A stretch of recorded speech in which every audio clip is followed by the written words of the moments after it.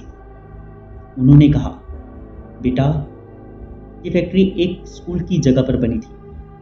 पुराने वक्तों में यहाँ एक खौफनाक हादसा हुआ था। आग लग गई थी और कई बच्चे और मजदूर जिंदा जल गए थे। उनकी रूहें आज तक सुकून न पा सकी। इस फैक्ट्री के मालिकों ने उन सबको छुपाया, किसी को कुछ न बताया। लेकिन ये लाशें, ये गड्ढा, ये सब हकीकत है। मैं सकते में खड़ा सुनता रहा ये सब। अब तुम भी यहाँ फंस गए हो इमरान। उनकी चीखें हर रात गूंजती हैं। मैंने भागने की कोशिश की लेकिन दरवाजा अचानक बंद हो गया। कमरा अंधेरे और चीखों से भर गया। गड्ढे के अंदर से हाथ निकलकर मेरी टांगों को पकड़ने लगे। मैंने पूरी ताकत से खुद को खींचा। मेरी चीख निकल गई, मुझे छोड़ दो, खुदा के लिए मुझे छोड़ दो। लेकिन उन हाथों की गिरफ्त सबसे सख्तर होती गई। उसी लम्हे मेरे जहन में आया कि मैंने कभी कलाम पाक साथ रखने की कोशिश ही नहीं की थी। मैंने कांपती हुई आवाज़ में सूरह फातिहा और आयतुल कुर्सी पढ़ना शुरू की। अचानक चीखें थम गई, हाथ पीछे हट गए, कमरे का दरवाज़ा खुद ब खुद खुल गया। उसके बाद भी मैं कई रातें ड्यूटी पर गया, लेकिन हर रात कुछ न कुछ नया देखता। कभी औरतें रोती नजर आती, कभी बच्चे खेलते हुए अचानक खून में नहा जाते। लेकिन एक रात जब 3 बजे का वक्त था, फैक्ट्री के सारे दरवाजे बंद हो गए, मशीनें खुद ब खुद चलने लगी, लोहे के पुर्जे फिजा में उड़ने लगे। मैंने भागने की कोशिश की मगर ज़मीन जैसे मेरा साथ न दे रही थी। फिर वही मजदूर सामने आया। इस बार उसके साथ दर्जनों साए थे। सबकी आंखें खाली, सबकी जुबानों से एक ही जुमला निकल रहा था, इमरान, अब तुम हमारे हो। मैंने आयतुल कुर्सी का विर्द शुरू किया। मेरा जिस्म कांप रहा था, आवाज़ टूट रही थी, लेकिन जैसे ही मैंने मुकम्मल पढ़ा, एक जोरदार धमाका हुआ। सारी फैक्ट्री अंधेरे में डूब गई। जब मुझे होश आया तो मैं अस्पताल के बिस्तर पर था। मजदूरों ने सुबह मुझे बेहोश हालत में फैक्ट्री के अंदर पाया था। डॉक्टर्स ने कहा कि मेरा दिमाग शदीद दबाव में है। उसके बाद मैंने वहाँ से नौकरी छोड़ दी। कभी दोबारा उस फैक्ट्री की तरफ न गया। लेकिन आज भी जब रात को 3 बजते हैं तो मुझे वही आवाज़ें सुनाई देती हैं, कह कहे चीखें और वही जुमला, इमरान, अब तुम हमारे साथ हो। जी दोस्तों, कैसी लगी आपको स्टोरी? कमेंट बॉक्स में अपनी राय का इजहार ज़रूर कीजिएगा। अगर आपके किसी जानने वाले के साथ कोई ऐसा खौफनाक या नाकाबिले फरामोश वाक़या पेश आया हो और आप उसे हमारे साथ शेयर करना चाहते हो तो नीचे डिस्क्रिप्शन में मौजूद मेरे व्हाट्सएप नंबर पर हमारे साथ शेयर कर सकते हैं। अपना और अपने घर वालों का बहुत सा ख्याल रखिएगा। मुझे और मेरे घर वालों को अपनी खुसूसी दुआओं में याद रखिएगा। अल्लाह ने चाहा तो मिलते हैं किसी और खौफनाक स्टोरी में। तब तक के लिए अल्लाह हाफिज़।